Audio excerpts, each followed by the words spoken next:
इंतहा हो गई इंतजार की,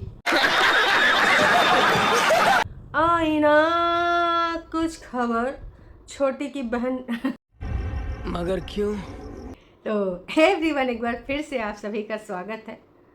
जिसका तुम्हें था इंतज़ार, जिसके लिए तुम थे बेकरार, वो आज भी नहीं आई। लो भाई, तुम लोग जब उसको इग्नोरेंस मोड पे डाले थे तब सोचे थे का तुम हैं? तो हमारी जिज्जी बदला ले रही है। कितने दिनों तक वो 7,000 व्यूज़ पे चली, 8,000 व्यूज़ पे चली। सोचो, 5.5 लाख से भी ऊपर सब्सक्राइबर। जब किसी क्रिएटर के 7,000, 8,000, 9,000 व्यूज़ आते हैं तो उसको कैसा लगता होगा? भाई उसने हालात तो खुद ही पैदा करें ऐसे व्यूज़ आने के लिए, तो कैसा लगेगा? जैसा लगेगा, किसी को क्या ही जाता है भाई साहब, हैं? तो चलो फिर शुरू करते हैं आज का ये रंगारंग कार्यक्रम। मतलब दीदी गायब है, दीदी कहीं और है, जितने मुँह उतनी बड़ी बात है। कुछ लोग तो एकदम मौसी बनने के लिए तैयार हैं भाई साहब, कि हमारे दीदी के घर में वही है ललनवा है, सिर का भाई या बहन आने की तैयारी में है।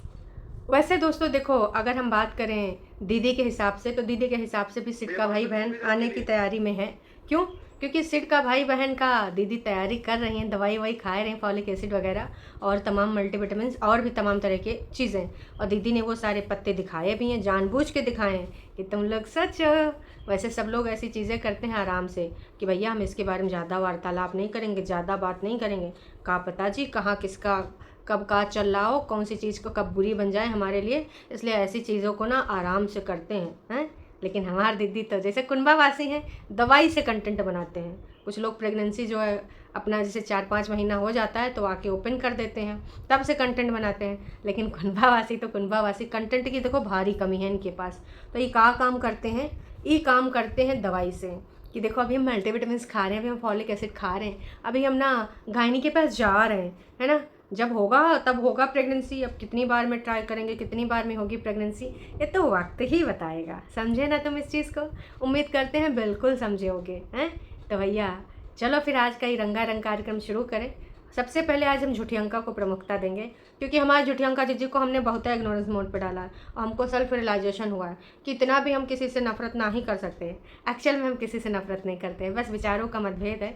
कभी कभार इनके बारे में हो जाए, कभी उनके बारे में, कभी उनके बारे में, है ना। और ये लोग अपना विचार कभी बदलते नहीं, तो मिल पाता ही नहीं है कि भाई मिल जाए। देखो वैसे मिलाने की कोशिश ही नहीं करना है तो उनकी मर्ज़ी है, क्योंकि उनके लिए सब्सक्राइबर मतलब नथिंग।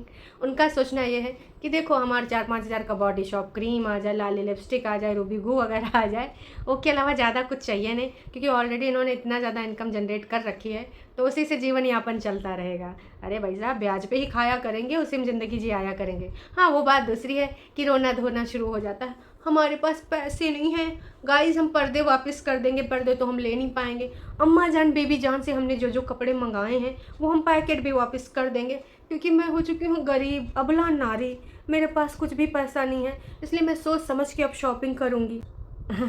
ऑफ कोर्स आपने ऐसे झुठियंका की बहन इंडिपेंडेंट के वीडियो देखे होंगे। फिर कहा जी, तमाम लोग एकदम मैदानी में उतर आए और बोले कि तू गरीब नहीं जिएगी, तो हमारी बेटी है हमारी। फिर लोगों ने चंदा वंदा लगाए, हालांकि किसी और को बोला जाता था का डिजिटल भिखारी हैं, सब्सक्रिप्शन मोड ऑन करे है, 35-35 रुपया कमा रहा है, डिजिटल भिखारी कहूँ के नास पीटा, ऐसी ऐसी चीज़ें बोली जा रही। लेकिन दोस्तों हमने देखा कि भाई साहब, हाँ कुछ लोग तो डॉलर मांग लेते हैं। और अब इतना है कि भाई अपना रोना धोना रोएंगे तो सब्सक्राइबर्स को दया आ ही जाएगी कि बेचारी एक लड़की, बताओ कितने दिनों से इतना सब कुछ मंगा रही थी, लेकिन आज इतना बुरा दिन आ गया है कि भैया उसको पार्सल वापस करने पड़ रहे हैं। यार तुम लोग बहुत ही भोले भट्टरू वालों, काहे अपना मेहनत का कमाई का पैसा इसे उड़ाए रहे हो? कहीं ज़रूरतमंद को खर्च कर दिए होते। और भाई दिए तो दिए गए, उसके बाद स्क्रीनशॉट भी लगाए गए कि हमने इतना इतना फला को अदा किया है, रुपया नहीं जी, डॉलर यूरो। हाँ खैर वो तो पुरानी बातें हो गई। तो दीदी के बारे में तुम जितना सोचोगे, क्योंकि जो बड़ी दीदी है ना, ये सोच में आती है ना ही समझ में आती है ना। क्यों? क्योंकि भाई साहब इन्होंने ना जो तुम सोच रहे होते हो उससे बहुत अलग किया होता है। हाँ बग्घा चाहे तो एक बार एक थोड़ा सा यहाँ पर खोल सकता है इनकी पोलम पट्टी। पर देखो दीदी की जितना सबने आवाज़ सुनी है कल के वीडियो में, वैसे दोस्तों जब दीदी कह रही थी लगा चुनरी में दाग छुपाऊं नहीं चुनरी में नहीं, लगा कुर्ते में दाग छुपाऊं कैसे, तो दीदी ने जो अपना दुपट्टा ऐसे ऐसे फैला के डाला था उस दाग को छुपाने के लिए, ऑफ कोर्स कुर्ते वाला दाग। हाँ, तो वो कुर्ते वाला दाग जब उन्होंने देखा कि इसको हमें छुपाना है, तो भाई साहब बैकग्राउंड में आवाज़ें आ रही थी 2 फीमेल की। अब एक फीमेल तो मम्मी जी थी, दूसरी की फीमेल बुझो बुझो कौन है वो। ऑफ कोर्स हमारी छोटी अंका ही होंगी, क्योंकि भाभी जी तो थी नहीं छोटी की। औकात में रहो। क्योंकि ऑफ कोर्स भाभी जी आजकल अपना करियर बनाना चाहती हैं, तो अपने डॉक्यूमेंट लेने गई थी कहाँ, अपने कॉलेज। और वहाँ से फिर मम्मी जी से मिली, फिर सब्सक्राइबर से मिली। बहुत लंबी जर्नी हुई। हो सकता है कि जब तक मेरी ये वीडियो आए तब तक ना हमारी भाभी जी मतलब बग्गी की भी वीडियो आ जाए। क्यों? क्योंकि भाई साहब कुछ होने वाला है। भाई साहब हाँ, वीडियो जो बनी थी ना शादी में, अगर बग्गा बग्गी भी इस शादी में गए जहाँ दीदी गई थी, लागा चुनरी में दाग वाला कुर्ता पहन के, अपने दागों को ढक के। वैसे कल किसी ने एक सवाल पूछा था कि दीदी जब कभी कोर्ट कचहरी जाती है तो दीदी बिंदी खूब लगाती है, लाली भी लगाती है, लेकिन जब किसी शादी वादी में जाती है, बारात वारात में जाती है, तो बिंदी काहे नहीं लगाती? बाकी लीपा पोती तो बेहिसाब करके जाती है, लिपस्टिक भी लगाती है। तो क्या दीदी अपने आप को अनमैरिड दिखाना चाहती है? सोचो सोचो सोचो। अब ये 1 लाख का सवाल है दोस्तों। आप अपनी सुविधा अनुसार जो आपको आंसर लगता है वो लिखिएगा ज़रूर। ये चीज़ तो मैंने भी नोटिस करी है कि दीदी जब कहीं शादी ब्याह बारात में जाती तो एकदम तैयार होके एकदम स्टाइल में भैया लाली वाली लगाएगी, अपना फाउंडेशन वगैरह पोतेगी पातेगी, ग्लो लेके आएगी, लेकिन बिंदी और सिंदूर नहीं लगाती। ए दीदू, मैरिड लोग होते हैं ना, जैसे तुम कहती हो कि तुमको कोई रोक नहीं सकता अपने पति के नाम की सड़क यहाँ पूरी भरने में, तो मैं यही कहूँगी कि कोई रोकना भी नहीं चाहता। लेकिन जब मैरिड वुमन कहीं जाती है, जैसे सामाजिक कार्यक्रम में, शादी हो गया, मुंडन हो गया, विवाह हो गया, रिटायरमेंट पार्टी हो गया, तो ऐसे में वो तैयार श्यार होती है, बढ़िया सिंदूर लगाती है, बिंदी लगाती है। मतलब अगर तुमने इंडियन पहना है तो मैं तो टी शर्ट के ऊपर भी बिंदी लगाती हूँ, क्योंकि मेरे को बिंदी लगाना बहुत ही पसंद है। कुछ लोग कहती हैं कि तुम बहन जी हो, टी शर्ट के ऊपर कौन बिंदी लगाता? मैं कहती हूँ मैं लगाती हूँ। ठीक है यार, इट्स ओके। कोई मुझे जज करता करते रहो, मुझे बिंदी लगाना पसंद है तो मैं लगाती हूँ, है ना। तो वैसे दीदी को यार ये काम करना चाहिए था ना कि सिंदूर लगाती, है ना, क्योंकि उन्होंने पहले ही कहा था मैं 16 श्रृंगार करूँगी, और ये हर कोई नहीं कर सकता, वही कर सकता है जो शादी करके आया है। दीदी आप भी भूल गए, अच्छा वो चैनल हाइड कर दिया है तो आप ये बात भी भूल गई कि आपको कहाँ कहाँ पे क्या क्या बोला है, किसने किसने बोला है। तो मैंने ना बहुत अच्छे से बोल दिया कि देखो भाई साहब, हाँ ऐसा नहीं होता है। आप सुविधा अनुसार जब चाहे बिंदी लगा लें, उसका कंटेंट बना लें। जब आपको एक पीड़ित बीवी बनना होता है कि पति के अत्याचार से तंग हुई बीवी एकदम बेचारी इतनी अबला है कि हर चीज़ में समझौता करना चाहती है, सिर्फ वीडियो में।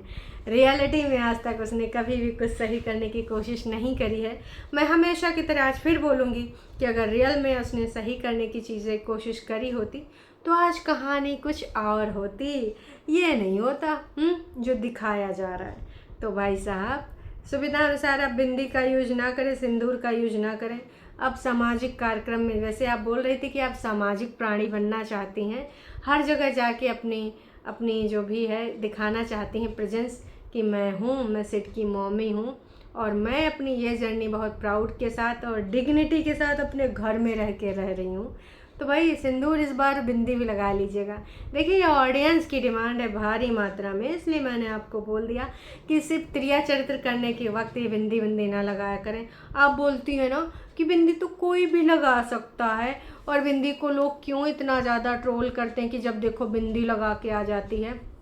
मैं भी मानती हूँ कि कोई भी सलवार सूट पहनता है तो बिंदी लगा सकता है ना। ऑफ कोर्स तुम्हारे ट्रू वाले भी मानते हैं कि बिंदी का सुहाग से कोई लेना देना नहीं है। तो आप जब सूट पहन के गई थी दाग वाला, तो आपने बिंदी काहे नहीं लगाई? बात बस सिर्फ इतनी सी है। आपकी खूबसूरती में 4 चांद लग जाते। वैसे दीदी ने कल या परसों की वीडियो में बताया था कि जब कभी आप लिपस्टिक लगाते हो, दीदी वाली लिपस्टिक जो दीदी का ब्रांड है, तो उससे ना उनकी सुंदरता इन्हेंस हो जाती है। आपका चेहरा एकदम खिल के आता है कमल के फूल के जैसा, तो जिसको जिसको अपना फूल खिलाना है, गोभी वाला कमल बनाना है, तो एक काम कर लेना, दीदी वाला लिपस्टिक भले वो 4,500 का है, भले तुम्हारा बजट अफोर्ड नहीं करता है, 1 महीना दाल नहीं आएगा, घी नहीं आएगा, बाकी का ग्रॉसरी कम आएगा, सस्ता सस्ता मद्देस मद्दा आएगा, रोटी नमक से खा लिया जाएगा, लेकिन वो 4,500 वाली लिपस्टिक आपको मंगाना है, क्योंकि अपनी ब्यूटी को इन्हेंस करना है। तो ज़रूर से ज़रूर आप मंगाइएगा। अगर आप दीदी के ट्रू वाले हैं तभी कंसीडर किया जाएगा जब आपके होठों पे वो लिपस्टिक होगी। खैर छोड़ो, दीदी के लिपस्टिक पे कुछ ज़्यादा ही बात हो गई। वैसे हमको करनी नहीं थी इतनी बातें, लेकिन जब दीदी इतना ज्ञान दे देती हैं बिंदी में, पूरी एक वीडियो में बिंदी के ऊपर बात कर लेती हैं, तो लिपस्टिक पे इतना तो हम बोल ही सकते हैं, बिंदी सिंदूर पे इतना बोल ही सकते हैं, क्योंकि ऑफकोर्स मेरे पास तो 3 चीज़ें थी, लिपस्टिक, बिंदी, सिंदूर। बाकी देखो, कोई कैसे तैयार हो, कोई कैसे रहे, मुझे कोई आपत्ति नहीं है, लेकिन सुविधा अनुसार अगर उसका यूज करते हो तो मुझे आपत्ति है। As a subscriber, as a reactor मुझे है, ठीक है। अब लोग कहेंगे तुमको इस पे है तो इस पे का है नहीं, तो जिस पे मेरी मर्जी होगी उसी पे होगा, क्योंकि सुविधा अनुसार सब लोग अपनी मर्जी की बहुत करते हैं। तो कहा जी हम अपनी मर्जी नहीं कर सकते हैं? कर सकते हैं। तो जी मैं ये कहना चाहूँगी कि भैया बड़ी दीदी के बारे में तुम इतना ना सोचो, दीदी यहीं पर है, 100% पता भी चल गया है, दीदी वहीं पे है। पर सबसे बड़ी बात और दुखद बात यही है कि आखिरकार दीदी वीडियो क्यों नहीं बना रहे, जब चहक के बैकग्राउंड में बोल रही है, और जिसने अपनी आंखों से देखा भी है तो दीदी की बॉडी पे कोई परेशानी नहीं है, दीदी एकदम हष्ट है, पुष्ट है, एकदम स्वस्थ है।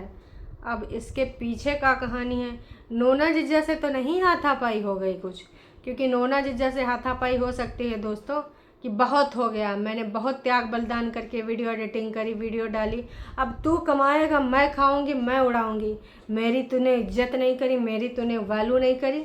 ये हो सकता है हमारी दीदी का ईगो हाई हो गया हो कि अब मुझे यूट्यूब नहीं चलाना, बहुत हो गया, अब तू कमाएगा, मैं खाऊंगी और उड़ाऊंगी। कहीं पत्नी वाला असली रूप तो नहीं जगा दिया, क्योंकि हमारी दीदी नोना जिज्जा से कभी भी लड़ाई होती वो वाईटी पे थोड़ी आती है, अपने घर का तमाशा वाइट भी थोड़ी करती परेतिन की तरह।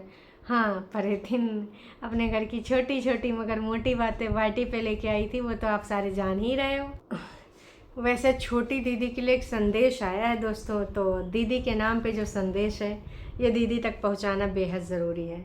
पहुंचा दें? चलो फिर बिना किसी देरी की ये संदेश पहुंचा देते हैं। हाँ, आपकी और आपकी मम्मी और आपके भाई में क्या लड़ाई है? मुझे लगता है कि आपके घर में बहुत कुछ हो रहा है। मम्मी और बग्गे अपने एक जैसे 1 वीक तक ठीक कर लेते अगर वो एक ही होते, अकेले होते। मम्मी आपके घर कभी नहीं आते अगर आप यहाँ नहीं होते। इट्स हाई टाइम सब मम्मी के साथ बग्गा का ठीक हो जाए। किसी का घर से जाने से कोई समस्या का हल नहीं होता, रेंट वाला घर अपना नहीं होता, और जहाँ पर एक ही भाई हो वहाँ तो बिल्कुल भी नहीं। तो इन्होंने लिखा है संदेश कि देखो बहनी, तुम यहाँ जब से आई हो तब से छीछा लेदर मचाई हो, और काश कि तुम यहाँ ना होती तो भैया कम से कम जो बेटे और माँ में लड़ाई होती, चाहे जितनी गझिन से गझिन लड़ाई होती, आपस में मतभेद होते हैं, हर घर में होते हैं, वो रिजॉल्व हो जाते हैं विदिन 1 वीक, कुछ लोग तो 2 दिन में कर लेते हैं। लेकिन तुम्हारी वजह से, चूँकि तुम यहाँ पर हो इसलिए मम्मी तुम्हारे घर में टंग गई हैं ऊपर जाकर, और इसके लिए तुम पूर्ण रूप से दोषी हो। तो देखो भैया, ये तो मैं भी मानती हूँ कि परेतिन का इंटरफेरेंस ज़्यादा है, परेतिन बहुत ही ज़्यादा टोंटबाजी करती है और मम्मी को आग भी लगाती, लुकड़ी भी लगाती। बदले में मम्मी जी को कभी थ्रेडिंग करा देगी, कभी चप्पल चुप्पल ला देगी, कभी कुछ सूट वूट ले आएगी, भले मम्मी जी को पसंद ना आए। कई बार तो मम्मी जी मुंह बनाए बनाए सूट पसंद करती थी, जैसे झुटियंका और ये परेतिन दोनों कोई भी सूट ले आएंगी, और मम्मी जी को चटक मटक पहनने की आदत है, और ये सब सादा बूदा ले आती हैं। तो मम्मी जी देख के उनका खून खौल जाता है कि नास पिटी सब कहाँ लेके आई हैं, कहाँ अभी मुझे तो अभी बल्ले बल्ले सावा सावा करना है। लेकिन ये सब सूट ऐसे लेके आती हैं जैसे हमको बिल्कुल भी पसंद नहीं आता है। एक संदेश और है दीदी जी के नाम, वो भी हम थोड़ा सा पढ़ ही लेते हैं। परेतिन, तुम कभी रिप्लाई नहीं देते हो, कितनी बार कहा है कि अच्छे से, है ना, तुम जाके अपने किसी सैलून में स्मूदिंग वगैरह करवा लो, सुंदर सुंदर दिखोगी। आपके जो हेयर हैं वो बहुत रफ़ हैं और सारा लुक ख़राब कर देते हैं। Otherwise you look always good. अरे दैया, अरे तुमका का लेना देना है। हमारी दीदी के जो बाल हैं वो नेचुरल कर्ली हेयर हैं और उनको वही पसंद है। अब वो अपने बालों के साथ कोई भी छेड़ाछाड़ी नहीं करने वाली। उन्होंने कहा है अब मुझे अपने वर्जिन हेयर ही रखने हैं, उनके साथ मैं कोई एक्सपेरिमेंट नहीं करने वाली। तो आप लोग कृपया करके इस प्रकार की कोई भी चीज़ें हमारी दीदी के ऊपर ना थोपो। तुमको करना है करा लो, लेकिन हमारी दीदी नहीं कराएगी मतलब नहीं कराएगी, और तुम कोई नहीं होती ये सब बोलने वाली, है ना। तो भाई अब तुम्हें बताओ का करना चाहिए का नहीं करना चाहिए। और वैसे भी दीदी हमारे एक लिपस्टिक लगा लेती है, वहीं से उनका चेहरे पे ग्लो आ जाता है। तो उसको क्या ज़रूरत है अपने 4 बालों में जाके फिर से स्ट्रेटनर कराने का। हेल्दी कुछ खाएंगे नहीं, कुछ बनेगा वही 2 दिन तक चल जाएगा। और पता चला जो भी वहाँ शैम्पू वम्पू खान पान डाइट सब बताते हैं वो फॉलो नहीं करेंगे तो जो 4 बाल हैं वो फिर से गिर जाएंगे। तो भैया हम तो यही कहेंगे कि प्लीज़ आप में से कोई भी हमारी दीदी पे इतना प्रेशर ना करें। वो अपनी ब्यूटी जब इन्हांस करना होता है तो बल्ब के आगे बैठ जाती है, फ़िल्टर उल्टर लगा लेती है। उससे ज़्यादा देखो, जब से मैं एक चीज़ में बिलीव करती हूँ, मैं पहले भी बोल चुकी हूँ, जब तक इंसान अपने अंदर से दूसरों के लिए कड़वाहट जलन ईर्ष्या द्वेष भावना बदले की भावना नहीं निकालेगा तब तक वो सुंदर नहीं दिख सकता। मतलब उसकी स्किन और उसके बाल तो बिल्कुल कतई स्वस्थ नहीं रह सकते। चाहे तुम मानो चाहे तुम ना मानो, वो तुम्हारी मर्जी है, तुम भी अपने हिसाब से सोच सकते हो समझ सकते हो, पर मेरा मानना यही है।